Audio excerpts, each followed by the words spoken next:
Within our souls, we all possess a dream which lay dormant until intrigue strikes its match and sets the torch we carry ablaze, leading us down the path of the unknown towards our dreams. As coaches who are former high-performance athletes, our personal experiences have shown us that a coach, parent, or even a fellow athlete have the potential to either illuminate or extinguish the dreams of young athletes. Nothing is lost from the candle which lights another. We are here to share our stories and our passion to illuminate the champion within, empowering coaches, parents, and athletes to keep the flame of their dreams burning eternally. You are listening to Illuminating Champions with Michal and Ashley Anton. Welcome to another episode of Illuminating Champions. For our first-time listeners, my name is Ashley, and I'm here with my husband, Michal. Hey, how are you guys? We also have a very special guest with us. He is our personal coach. He's our brand artist, and his name is Mark Patterson. Hi, Mark. Hello, good morning. Good morning. So today's episode is entitled The Value of a Dream, and it's all about how important learning to dream is for young children and continuing to dream throughout your life, and how coaches, parents, and even peer-to-peer can help inspire dreams within all of us, and that we need to protect these dreams for children. We need to teach them to always strive for more. We need to ensure them that they're always capable of more. We need to inspire them to reach higher than they ever imagined. And we need to be there to support them along their journey by nurturing their dream, by making them feel that they have someone there to cheer them on. And this is just one of the most important aspects, I think, of coaching and just in life in general. I think it's something that everyone can agree on around the world, that if you have a dream, it really changes your life. It changes your course of your life. And that's why we feel like this topic can just unite all of us and ground all of us as coaches. So Mark is going to help us develop this subject further by asking us some important questions. So why don't you start us off, Mark? Sure. Well, as you said, dreams are important, and maybe I think that's one of the reasons that Olympic sports are fascinating to people around the world, because we get to watch these moments, these pinnacle moments, where these young athletes are trying to capture that dream. They've been working on it for years. This is their moment. So talk a little bit about what that means from your perspective as former athletes and now coaches. Well, for us being involved in Olympic sports, Like, I know it's important to you. So, one second before she starts everything, it's funny. Dreaming is a very powerful tool to have, because you see, like, I grew up, I was afraid of dreaming because there was no point of me dreaming, because we'll not realize, will not materialize. Not materialize. Yes. Was no way for me to make my dream become reality. I will be lying to me, understand? Because I was in a society where I was made to be this, and that's all.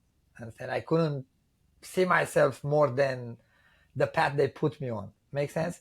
Mm-hmm. You know, where in America, you can, for real, you can be whatever you want to be. You can teach your kids to dream as big as they want to dream. Just give them the tools to achieve that dream through discipline and hard work. Understand? And following that dream with what the dream comes with to make it reality, which is the work that they have to put on. But it's a very powerful tool to dream and believe that you can make that dream reality. Now I'm going to let her. Well, it is true. Growing up in America, I was lucky to be immersed in this culture that teaches you to dream from the very start of your life. You know, most children grow up being told you could be whatever you want to be when you grow up. And for Michal, of course, you didn't have this statement said to you repeatedly, I think, as a young child.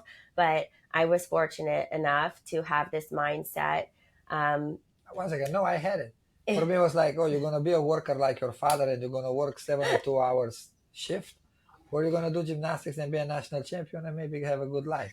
But I mean, like, it was one or another. Like, it's not like in America. It's like you're born in a very poor family and your parents tells you, no, you go to school, you go study, you work very hard, you discipline. One day you can be the president of the United States. Yeah. You can be the president of the United States. Nobody told me that when I was a little kid. If Yeah. my father told me that, my father will go to jail and get executed Yeah. for Wow. treachery? Treason. Treason. You know what I mean? Because we had a dictator. It's like, how your son is going to be the president? Like, no. You know, but in America, the kid is 5 years old. Like, I want to Right. be a president. Okay. So I think it's really important to tell kids that they can dream to become whatever it is that they want to be in life. For me, of course, I spoke about this in a previous episode, but having my first exposure to the Olympics as a young child, obviously it changed my life forever. And watching that moment in the 1996 Olympics when the U.S. women's team made history by winning gold, that put me where I am today. So if you put that into perspective, that at the time I was 7 years old watching on TV, and that one moment changed the course of the rest of my life because it just intrigued me and it lit this fire within me that I want to do gymnastics. And then from there, it just catapulted me into this new world where I learned I can dream to do something amazing like I watched on TV. I was able to discover all that my body was capable of. And of course, I learned about my own emotional strength through my journey as well. And then, of course, from there, I was able to get involved in coaching and then go into judging gymnastics and then open a gym. So it's crazy. Met my husband through gymnastics. That's the number one. That's the number one. And I'm able to share my new developing dreams together with him. You know, of course, we both dream. We still have that Olympic dream, but from a different side now, not as athletes anymore, but as coaches. And we get to experience that together every single day. So that's why I said it's so important to expose children to that they can dream and try to immerse them in things that will intrigue them and will spark a dream with them. For me, it was that Olympic moment. And that one moment changed the rest of my entire life. And it wasn't something that I even accomplished. It was something that I watched. So I think it's interesting when you think about it like that. There's always something that catches your attention so much that it becomes like your driving force in life. And I think it's really important for parents to show their children. Olympic sports can be any sport. For me, it was gymnastics. I was watching many sports, but that's the one that caught my attention and changed the course of my life. So I think sports are really important for young children to watch. Very. And you say, like, I'm going to add to her because you see what she said? She had a dream to become a gymnast, right? Because she watched the 1996 Olympics in Atlanta, which was here, American soil, right? And the U.S. team did very good. You know who else started her journey and her career with a dream? One of your biggest names in history of the sport of gymnastics here in America, Ali Reisman. Mm-hmm. She was 5 years old and she watched that on tape. She didn't watch it live. Like actually, I watched it. She live. watched it on TV. I'm older Ali than Reisman her. watched a tape on the video player, you know, and she told her mother, like, I'm going to go to the Olympics and I'm going to be an Olympic champion. Right. And then in 2012 in London Olympics, she win floor and she win Olympic gold medal with the U.S. team, and she lead the U.S. team to that Olympic gold medal. Then everything started with a dream, long time before when she was just 5 years old. And her parents look at her, right? In the beginning, they was like, yeah, you're going to go to the Olympics. It's a big dream, right? Mm-hmm. It's a very small chance to achieve it, but they put her on that path, you know, and they help her and they stood with her and they, they support her. Mm-hmm. And then she achieved her dream. She got the right tools from the right people to achieve that dream. But she had that dream and she said it. I think she said it on the interview. Yeah. She had that dream before she even started the sport. Yeah. No? And that's why I said dreams are a very powerful tool if they are used correctly. You said a phrase in there that was pretty interesting. You said it all starts with a dream. That's a great idea. I think greatness starts with a dream. I don't think you meander into greatness. Yeah. No, the dream, it's your catalyst. It changes everything, but you need to be exposed to it. And that's why the Olympics is like the perfect opportunity, because like you said, the whole world is watching. And yes, the athleticism of the athletes is amazing and their skills are amazing. But what captures everyone's heart is that moment that they are succeeding. And sometimes it doesn't even have to be like the gold medalist, just learning someone's story, that maybe they came, like you mentioned before, sometimes they come from like a very poor country, and One second. someone's never My gone. country is not poor. My country is very rich. No, not your country. The society, the politician kept it poor. I said someone, if they came from a very poor country. Because even though, you see, what I'm trying to say is this, even the poorest country in the world, they have value. Yes. It's the society that keeps it that way. It's the political environment in that country that keeps the country poor. Yes. Because even if you go to Trinidad, Tobago, or I don't know what African country, and they are very, very poor, it's because the people in power keeps the majority of people poor. But even my country during communism, we have wealth, we have oil, we have gold, we have natural gas, we have, you name it, like we have everything that we need for energy, right? We have good agriculture, but just we didn't got the food, we didn't got the value. No, they make it for themselves, Right. And besides this, we have history, and history is a big value for every country. It's something that's the value of a country, is their history. Right. So sometimes if an athlete is coming from a place where, they don't have the means, they don't have the best training facilities, they don't have, something where a more established country has, sometimes just them going to the Olympics, not medaling, is a historical moment. And you learn this story watching, and that's inspiring the whole all of the other citizens of that country, or someone coming from a similar situation, to go dream and realize like they can attain more in their life. And I think that's why that Olympic journey that we talk about in many episodes is so important. Everybody watches, of course, that gold medal winning moment, and it's not the win. It's that moment that you see that person giving their whole heart, and all their emotions come out when they're standing on that podium. And it's not just because they got a medal, which is very valuable. It's because they accomplished everything that they dreamed and worked for their whole entire life. And it's just the most beautiful, beautiful moment. I can't watch it without crying. It doesn't matter what country the person's from. It's just because you see and you feel everything that they're experiencing in that second, like their childhood dream just came true, that they put so much sacrifice into.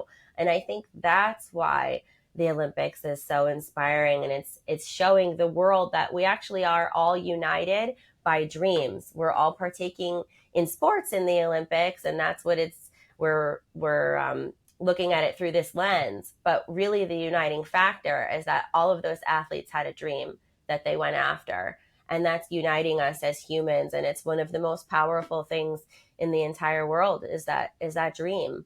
So, and you see, like she said about the dream, and I try to like check my story. I don't want to make it wrong.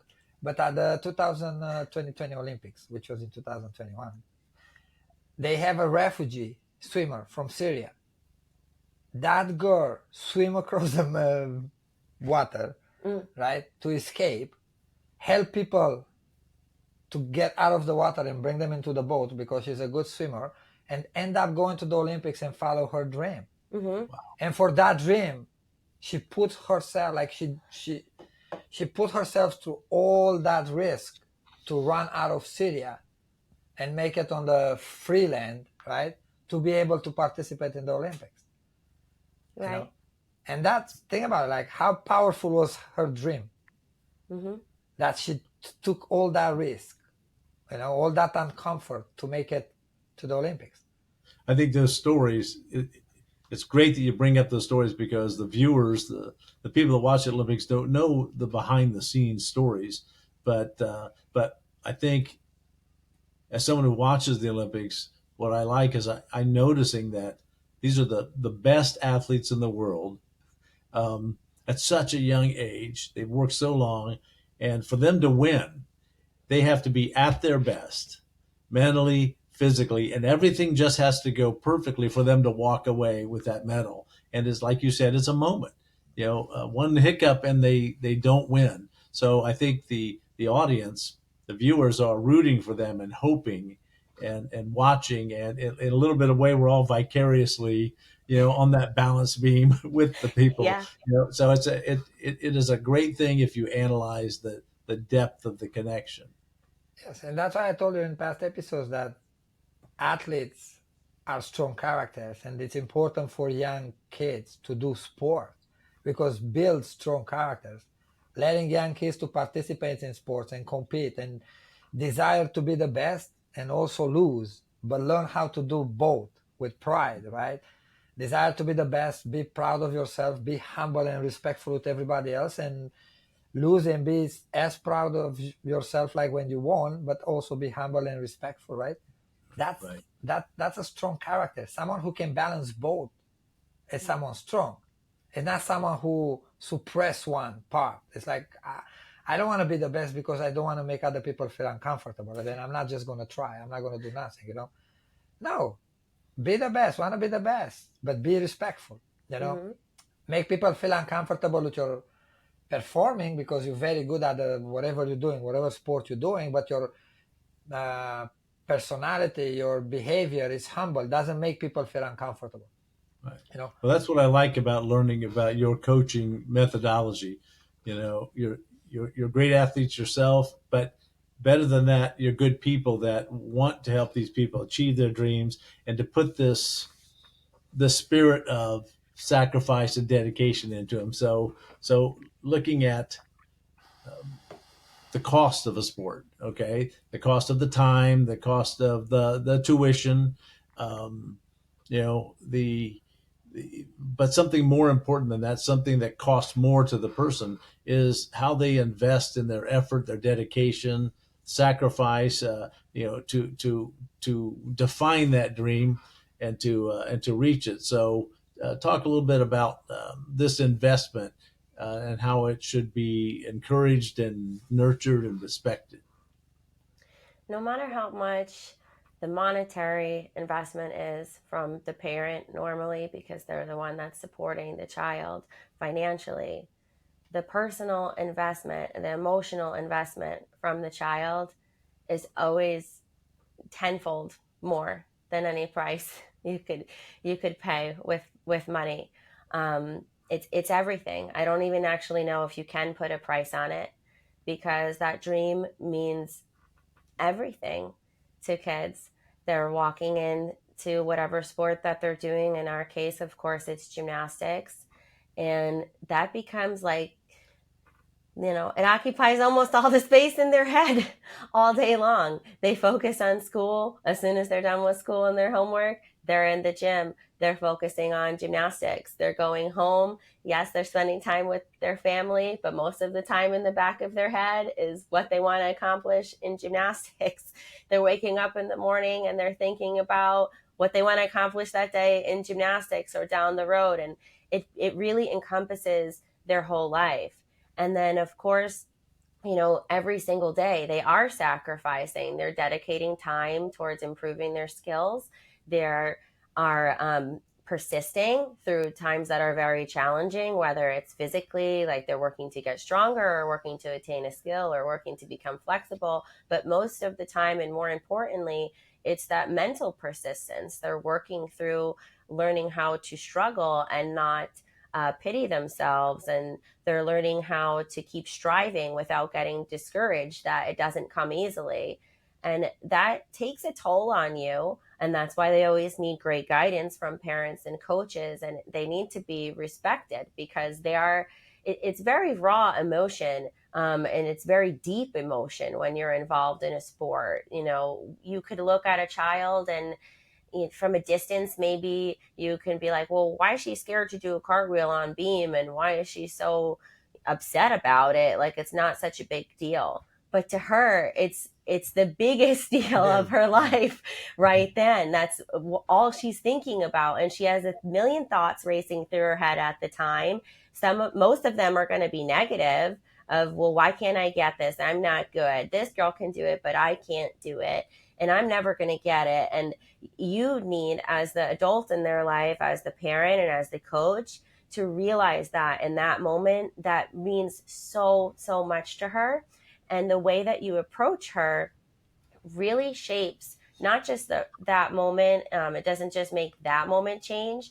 It really can change the rest of her life, because moments like that are very defining. If you help her realize that she's strong and she can reframe the struggle in her mind and look at it like it's just a challenge which is surpassable, and that it doesn't mean she's not good at something. It just means she needs to keep working at it, and teach her the right things to focus on, which is her end goal, which is the technique that she's doing, which is, if it's like a fear, especially, she needs to focus on that she's stronger than that fear and how to complete the skill. And those are all things that she's going to carry in life. If you don't guide that correctly and you just let her negative emotions compound, she's going to carry them permanently, and they will go into the rest of her life and other things. The next challenge she faces, she's again going to have this memory of the previous one and be like, oh, well,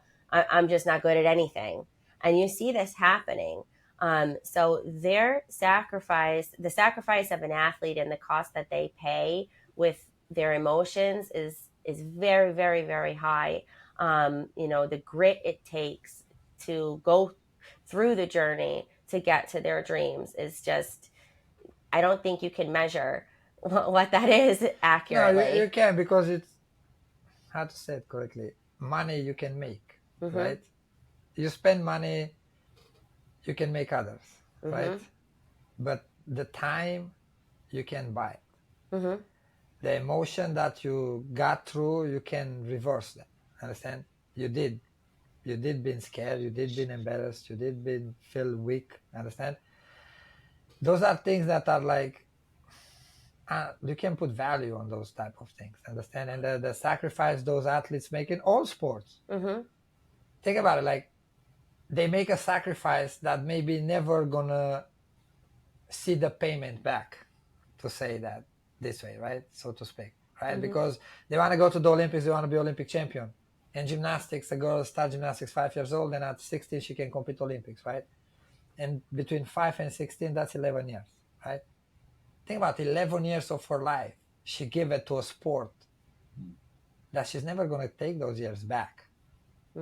She can't go back and be like, no, I want to be 5 again and I want to start something else. No, she's going to be 16 and she's going to have to take life from there on if she didn't achieve her dream. Understand? And that's why it's very important to guide them correctly and honest, especially for the coaches, because the coaches have the tools to make that dream reality. Like I said in the past, they have to work with the parents very well together. It has to be like a family relation. Understand? It's a very, very personal. The parents need to understand that this investment is the return on that investment is lifelong with your coaching method. That this mindset of a champion carries them well beyond the podium in everything they do. Because that's what I was going to say. Like, if you guide them correctly and give them the right tools, even they don't achieve that dream. Because let's be honest, you know how many millions of little girls in America just dreams to be the next Simone Biles or Ali Reisman or Mary Lou Retton or, whatever big name you have in gymnastics. Think about it, out of millions, 4 goes to the Olympics. Then the chances of you to make it, it's very small. That if you give them the right tools, they take out of that journey an Olympic athlete, an Olympic champion character, understand, behavior. They go in life strong, they go in life determined, they go in life unbreakable. It's a movie, actually, I think it's called Unbreakable. Yeah, I think it is called Unbreakable. And it's a guy, it's a true story, happened during the World War II. The guy was a runner from US. He's a sprinter. Italian guy. He got captured by the Japanese. And the chief of the camp that was keeping him, like he had the guy, like I think in a few camps. The guy used to like abuse him so badly just because he was an Olympian. And the guy didn't give up and they ended up like getting free by the American army when they occupied Japan. They free Japan. And he got to come home, and the other guy got to, I don't know, he disappeared somewhere and never want to talk to him anymore because he couldn't break him into pieces. But the name of the movie, it's Unbreakable. And the guy was an Olympic athlete, was an Olympic, I think, champion, actually. He won Olympics, same thing, like nobody expected him to win, and he did go to the Olympics, and he did very well, you know. And that's a strong character, you know. And that's what those athletes take in life with them. Take that character, take that behavior, that attitude of an Olympic champion. You know, I didn't go to the Olympics. I didn't compete Olympics. I didn't even compete in international competition. But my attitude is as good as the Olympic champion, understand? My trust in myself, my determination in life is unbreakable. You can't break me. And I say that, I don't say it for like a facade. It's not a facade, yeah. No, I came to America. I know how many people slander me. You know how many people blackmail me. You know, and I never broke. I was close a few times. Don't take me wrong. I had bad moments. I had times where my mind played games with me. But because I had the background what I have, I was able to pull out of it. Understand? By myself, not having a psychiatrist or a psychologist. Like, I didn't have that luxury to go to sit down with a person and talk and understand. But that comes from sports, comes from competing, comes from struggling as a young child and going through that struggle and learning how to deal with the struggle, you know. And that's why it's important to let young kids to do sports, because sports is it's one of the most safe environment for the kids to develop that strong character without getting pretty like hurt, right? In life, if you are an adult and you did something wrong, you may end up in jail, right? And or you end up homeless. You lost your job and it's done. Whereas a little kid, like you go to a competition in gymnastics as a little girl at 6 years old, 7 years old, you fell off the beam 4 times, big deal. Nadia Comaneci used to fall off the beam many times when she was a little girl, you know, and then she became the best in the world. She got the first perfect 10, you know. It's a very good environment to make someone strong. Right. It's not just play. It's unthreatening practice about moving forward in life. So, and as you said, it all starts with a dream. So the idea is your spirit that allowed you guys to continue and grow and face challenges started with your dreams. So you know, what value do you place on dreams, and how important are they in not just in sports but in life? I think the value is immeasurable. I don't think you can make an exact value for a dream. It's almost everything, because it's really your driving force in life.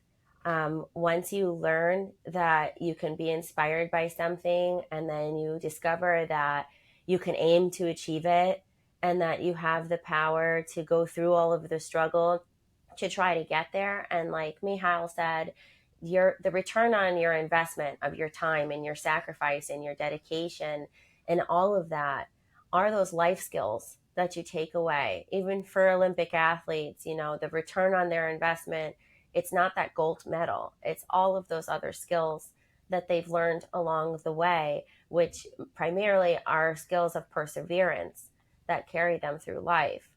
And then in sports, of course, you know, you're always trying to reach the next level of whatever sport that you're doing and enhance yourself. And that's a great way to stimulate in just regular life that the mindset of growth. That's really important too. I don't think you can put a measure on that. Because if you don't have that, then as an adult person just living a normal life, you plateau. You know, you're never striving for more, and you limit yourself. And learning to dream and then continue dreaming bigger and bigger and bigger, and learning that you can, you know, it's worth the risk to dream big. I think that is huge. A lot of people are afraid to dream big because they're afraid to not attain their dream, because they're missing the larger point that, you're becoming greater by reaching for something higher. You're getting closer to your dream. So you're improving yourself, even if you never touch that dream. And there's always so many other takeaways from your experience. It's always a learning process. And sometimes, you continue on the same course and try again, or you alter your course and try something different, but you're more knowledgeable of, how to go through a challenge and what needs to be done in order to get where you want to be in life in general. Yes. Look, I'm going to give you two examples of people who dream. Elon Musk, right? That guy, when he says he's going to make an electric car and he's going to fly something to Mars or like whatever he's doing now, people look at him like he was crazy. It's like, oh, you can't do that. And that was his dream. He followed his dream. Like he almost, I think, was bankrupt and he made it, right? Why? Because he worked very hard. He had the discipline to follow his dream and had the tools to work towards that dream. Understand? Mm-hmm. And now look who is Elon Musk today. And if you look at everybody who's successful in America, most of the multi-billionaires you have in America, because millionaires today is like you are like almost poor. Like the multi-billionaire people, they all had a dream. They all are the new ones. They've all been like poor in the beginning. And then they want to become rich and they work very hard and they persistent in what they're doing. And once of a sudden they are those multi-billionaire guys that everybody envies them, them, right? Yeah. Look at Bezos, Jeff Bezos with Amazon. When he took Amazon, it was like nothing. Now Amazon is everything, right? I remember when I come to America, people will be like, I want to buy a cell phone. People will be like, go on eBay. Amazon didn't even exist. Amazon today is like worldwide. eBay is like, I don't know where. I said, no, look in sports. Look at, for example, in MMA, they have the Irish fighter, Conor McGregor. Mm-hmm. The guy was like in social assistance. You know what social assistance is in Europe? Like you are actually poor. Like in America, social assistance, people get social assistance, but they live sometimes they're not really poor. I said, in my country or in Ireland, like if you are in social assistance, the money that the government gives you maybe lasts you like 2 weeks of buying like breads, 2 bread, 3 breads, few eggs and some milk. I said, like you are very, very poor. That guy was so poor. And he told everybody that by 25 years old, he's going to be a self-made millionaire. And today I think he's almost a billionaire. You know? That's right. So what would the world be without dreamers if you think about it? And Conor did it through athletics. Yeah. Understand? Conor did it through sport. Yeah. So and a sport, once again, a sport that nobody was making money at the time. It was not like boxing where you get like a purse of like $100 million, right, like Floyd Mayweather. This guy was in a sport where they will get paid like $1,000, $2,000 a fight. Right. And when he told people that he's going to be a millionaire, people look at him like he was crazy, but he had a dream. Right. And he followed it, and he did everything to achieve it. Like him or don't like him, the guy is a multi-billionaire today. So that's great. You guys understand that, and the time that you spend with these young athletes is invaluable, I think, in ways that they and probably most of the parents don't quite understand. And that's why we're doing these podcast to get that message out. So there's another thing that people might not be aware of, but in addition to your Illuminating Champions movement you're initiating and the gym, you also have a nonprofit foundation called the Power of a Dream Foundation. So tell me a little bit about that and your idea of how dreams are the catalyst for life. Well, when I first met Michal, one of the things he first told me in the very beginning was that he wanted to find a way in life to support children's athletic dreams, as far as even, especially orphans. That's something that you said in the very beginning that always stuck with me. And you wanted to be able to give children the opportunity to participate in sports that otherwise wouldn't have this opportunity, because he felt that sports really shape your whole entire life and they're vital for every child to experience, whether they go on to be a world-renowned athlete or not. Just that participation and all the takeaways of the involvement are just invaluable. Because And go ahead, I'm sorry. because you see why? Because I know that through sport you build a strong character. Understand? When I say that young kids should do sports and parents should let them in sports to compete, win and lose, that builds a very, very strong character. And I know that someone who is left to the, how to say it correct, to the help of the society, right? Like a child that's an orphan, right? They are like at the, what's the word when you feel bad for someone? I don't know. The word in English doesn't come to me, but it's like they are left at the help of the society, They're right? helpless, really. Yes. You know, by giving them the opportunity to participate in sports is going to strengthen their character in the way that's going to help them academically, and that's going to help them in life to come out in life at 18, 19, 20 years old and not have to just leave a governmental facility and then live on the street. Because I saw that in my country, understand? Especially after the revolution in 1989. We didn't know about that much about orphans and kids with like physical disability because the government will hide them in those governmental institutions. And then after the revolution and the government collapsed and all that, like obviously there was no money to keep them there. And a lot of them end up on the streets. And they will live like the water system in the capital. It's a very complex system. It's like it's underground to like high tunnels, and they will live on those things. It's like thousands of them, and in the winter they will froze it. I will have to walk through kids like this as a little kid going to school, you know. And I saw it, and I always like felt like, you know, they have no help because the government does nothing for them. And in the end of the day, yeah, it's keeping them in an institution, but it's feeding them a little food, and that's it. Those kids at 16, 17 years old, they don't know how to read, write, have no skills. Then they are left on the street.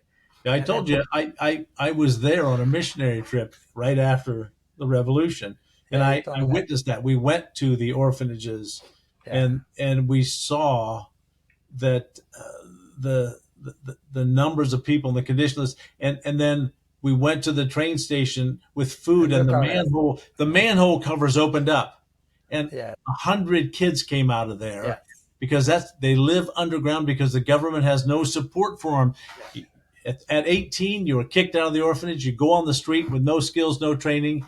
You get into drugs and terrible things, and you try and survive with no Human skills. So what you trafficking guys was do is the biggest thing. Human trafficking was the biggest thing. Like, you know how many kids my age now will be, they disappear because, you know, it was easy for those human traffickers to pick them up off the streets. Like they give them like a candy and the kid goes, and they didn't have to kidnap them.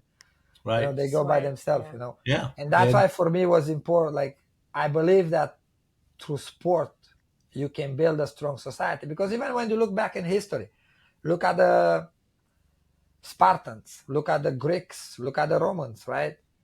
They was pretty well trained society, athletic. right?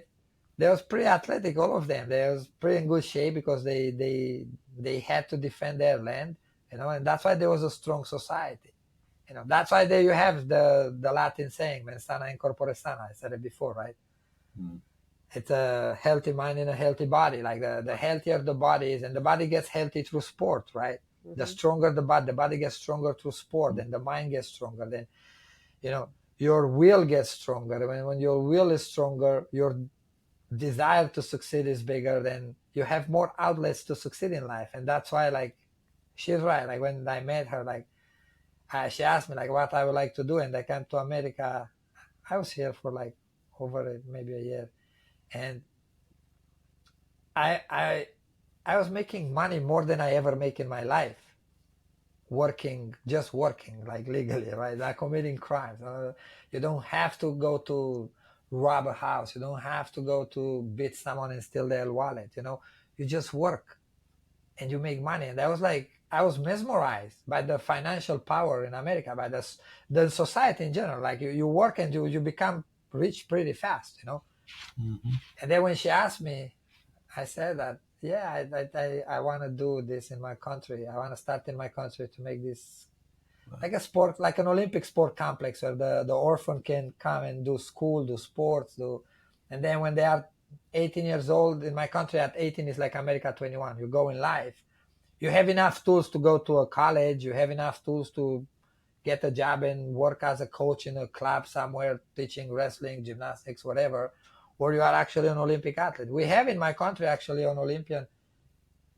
He got fourth place in 92 in Barcelona. Friend of mine, Adrian Croitoro in judo, he comes from an orphanage. Same thing, like he got that chance. And it's very important to give chances to people that actually need it like that, because that makes a huge difference. The opportunities you have in life or are given to you in life at the beginning of your life are very, very important. Right. Because look, I'm going to tell you something like Simone Biles, right, in America, the most famous athlete in the world, right? Everybody knows her. You go to an African country, you know how many Simone Biles they have over there? Many. Nobody knows about them. Why? Because they don't have the opportunity. Understand? In America, Simone had the opportunity. And because she had the opportunity, she became what she became, right?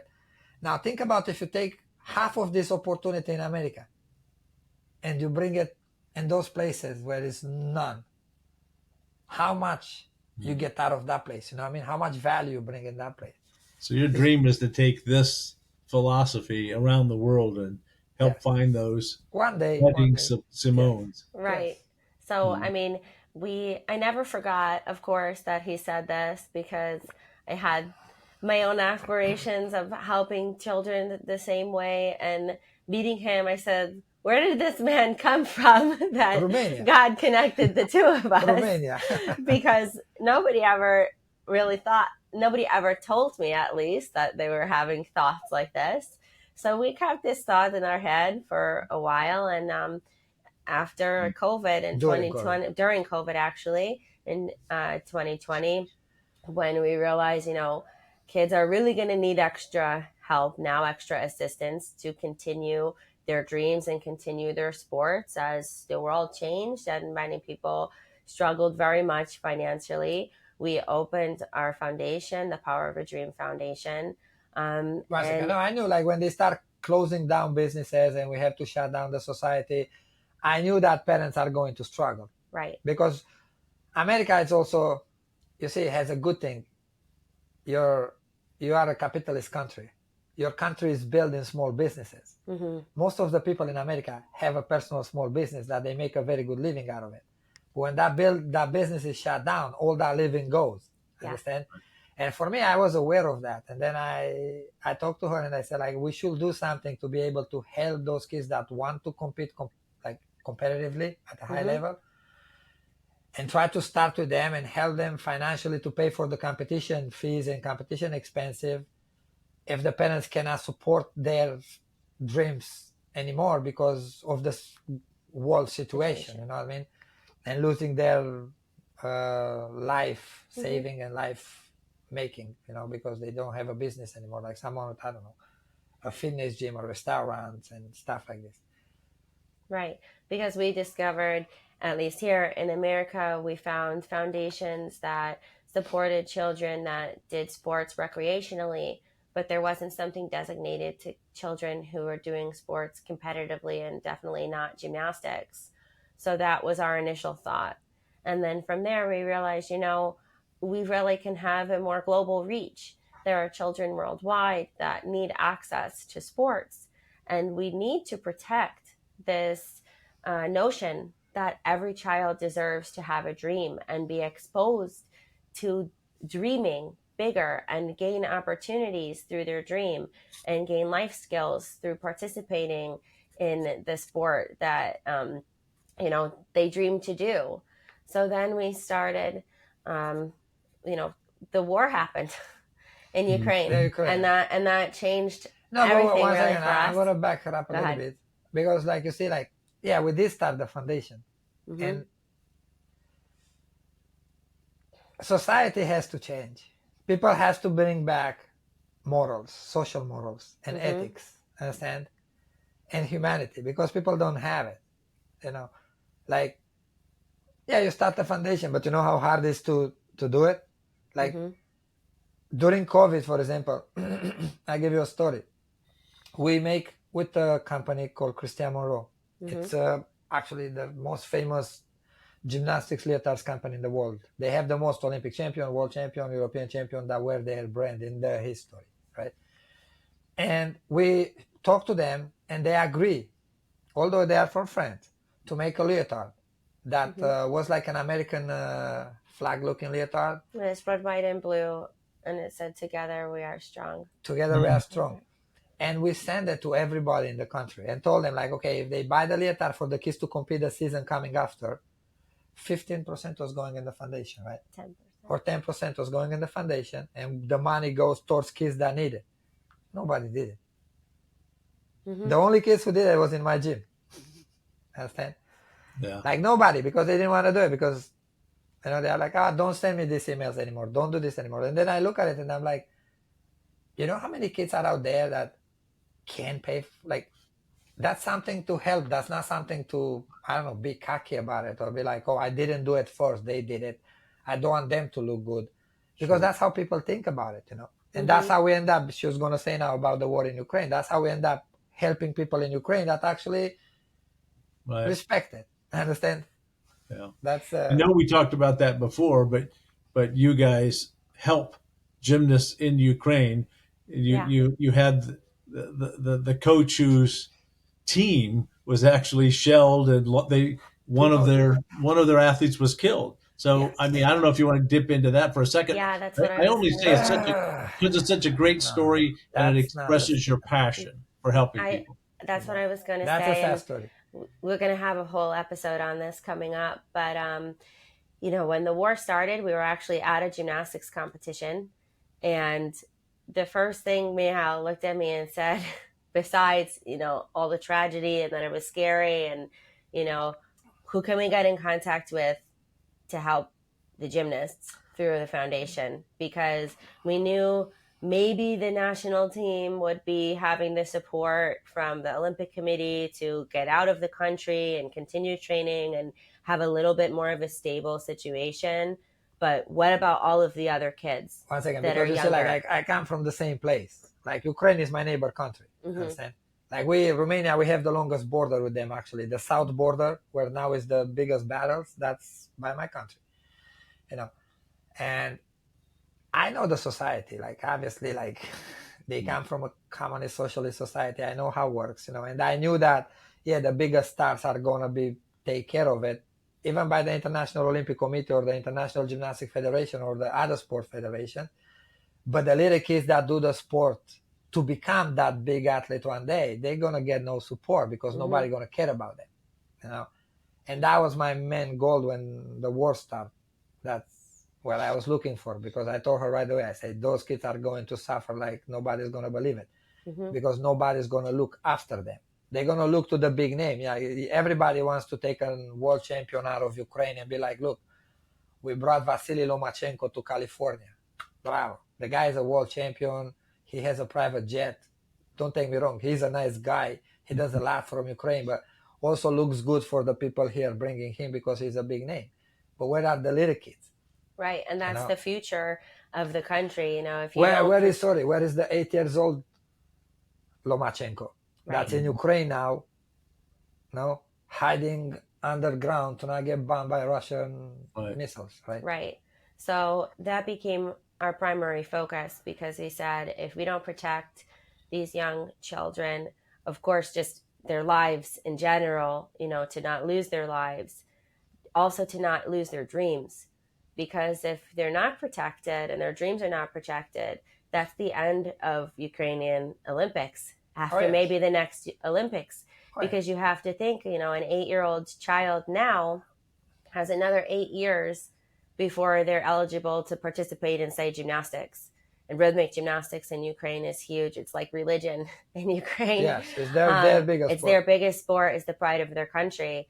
And who's going to protect those little girls, 8 years down the road from now? Are we still going to see Ukraine in the Olympics? And, the answer is no, if nobody supports those young children to continue. So I'm going to save the longer version of this story for the full episode, but this became our main focus. We were able to connect with the vice president of the Ukrainian Rhythmic Gymnastics Federation, along with other members of the Ukrainian Olympic Committee and former gymnasts of the Ukrainian national team, and Even their basketball coaches. teams. Yes, their basketball team also. And we were able to develop ways where we could work together to raise funds for these athletes that were facing the most extreme hardship in life, so that they could either, have food just to continue surviving, if they needed transportation to get away from a very Run away from. the most dangerous situation. One second, you get away from something when I have a dog that's barking, and I'm like, okay, like I'm walking. To escape. These people was are the word. not getting away; they are like running away. Yes, to escape, the tragedy that was there. And yes, very, very unfortunately, there was a gymnast, a very young gymnast, and many after. And but the first one to be killed, Katya Diachenko, she was a very renowned young rhythmic gymnast who was only 10 years old, but was considered to be an Olympic hopeful for 2028 Los Angeles. And she was killed. And I always say that Mariupol in a bombing by the Russians, people say that Russia wants to save the Russian people in Mariupol. They kill their own. Yeah, I will save the full story about her, but 1 second. She this girl, right before she got killed, she won, I think, a national championships, very big competition. Wow. And she had an interview in Ukraine on the national television, and her dream was to go to the Olympics. Yeah. And the Russian took it from her, Wow. And that's the world that we live today.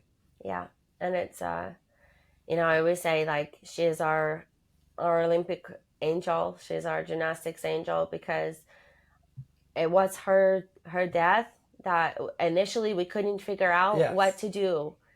How are we going to make it work that we can connect across an ocean to help people when at the time it was just complete chaos. You couldn't even get in touch with people. And what were we going to do to make children know that there's a whole world surrounding them that cares about them and there to support them emotionally and financially.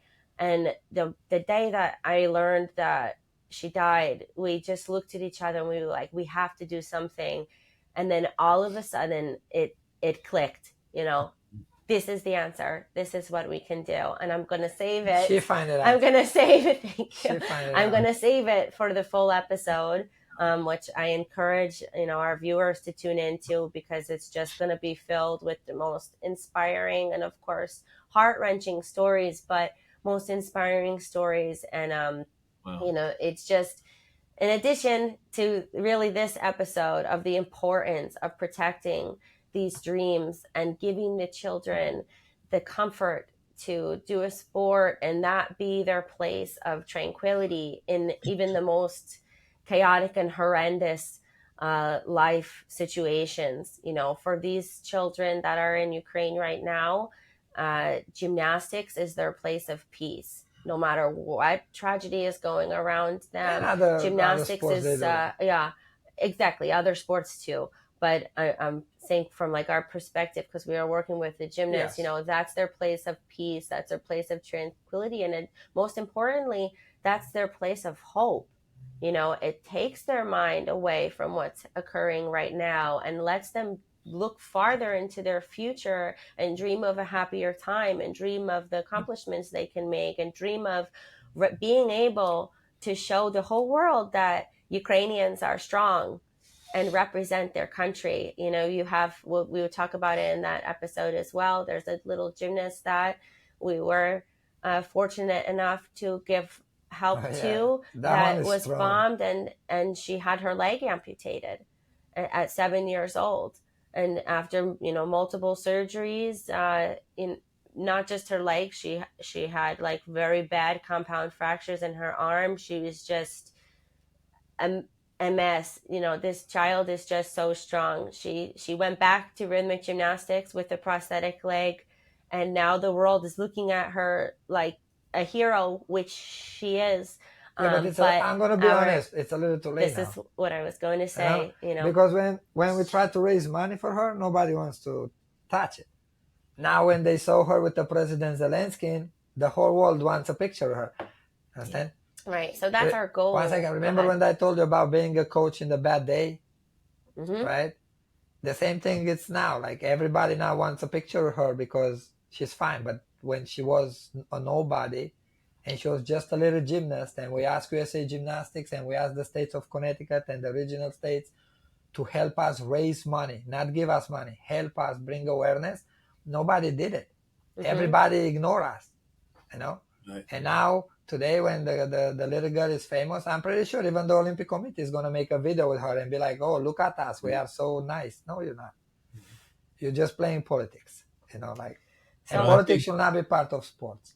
Right. I think all these stories are great. That helps people understand the situation of the world, why we need people with dreams to help change things, and how you are sincerely passionate about that. And I think that's what makes you guys great coaches, because as I've said before, you're great people. So I just want to, again, let people understand the depth of who you are and how you coach. So I think that's the value we're bringing to the world. Thank you. I mean, we would love just to share our thoughts. You know, obviously they're on a much deeper level than just teaching skill with the world. And that's why we're doing these episodes, because we hope to reach other coaches who maybe were looking at the sport more superficially as just as, you know, a sport. But sports are life, and we're hoping to make an impact on coaches and athletes and parents and help them realize that sports really develop your whole entire life. And then other coaches who have this shared notion that sports are life and they're really important, but they maybe don't know how to, you know, portray this to their athletes. We're hoping to help them learn how to better do that and just work together to inspire one another and spark positivity through sports in life and spark positive change in sports by developing conversations that sometimes can be controversial, but all for the betterment of young children and athletes in general, so that we can all help create a more well-rounded and loving and strong society together. So that's our mission with this. Everything in life starts with a dream, like I said it before, right? The mother has a dream to raise her child a certain way, right? Mm-hmm. They have a little daughter, they have a little son. They want that son or that daughter to become something bigger than them, right? And they try to give them all the tools to get there. You know? Mm-hmm. Everything in life starts like that. You know, Michelangelo art didn't start out of nothing. No. He dreamed it, right? Mm-hmm. Picasso dreamed it. Beethoven maybe dreamed his music, right? Mm-hmm. Like there's the Michelangelo quote. The Michelangelo quote that says, "It's not that people aim too high and miss; it's they aim too low and hit." Yes, yes. It's because then you get comfortable.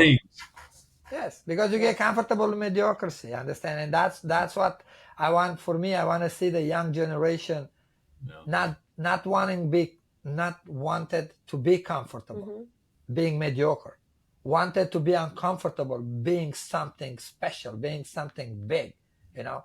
But learn to have the tools to have all that power to be successful and be humble, because that's the downside of having power, right? You turn in a dictator. That's mm-hmm. all those dictators are. Mm-hmm. If you look in the world at all the dictators in the world, they were weak men before they become a dictator. Somehow, through political mm-hmm. scam, they become a dictator, and then once of a sudden, when they had all that power, they got crazy because they didn't know what to do with the power. Understand? Like, that's why it's important to teach kids to want to be a champion, desire to be the best, but be humble, mm-hmm. and learn how to lose to and be humble, to not have envy and jealousy, negative feelings. Understand? Because that makes you, like, for example, if I go in a competition and I compete against someone and he beats me, right? Now, because I envy him. Envy, yeah. I do like the ice skater did in America. Remember, you have that story with the ice skater. She got a baseball bat and tried to break the other one's legs, because she was better. Nancy Kerrigan, yes. right? Right. You don't want that. That's why it's important to teach them at a young age both sides of the coin, being the best, being the most powerful, and losing. And in both situations, you have to have pride and humbleness. Yes.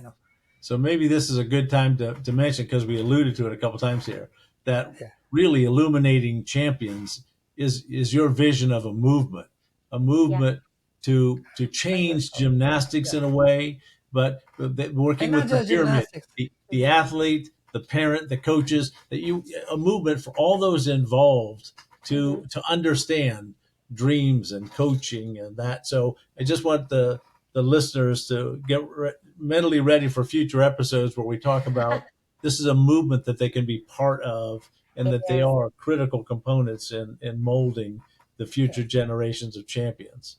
It is, and I think that's a great way to tie off this episode. It is a movement. This is not going to be just podcasts of us sharing funny stories and memories. It is a movement that we want to create because, like we said many times, we feel that we're all connected by dreams, and most of us dream during sports throughout our lives at one point. Whether it's we need to protect the ability for children to be involved in sports with something like our foundation by giving children access to sports who otherwise would not have it. That's one way to be involved in this movement.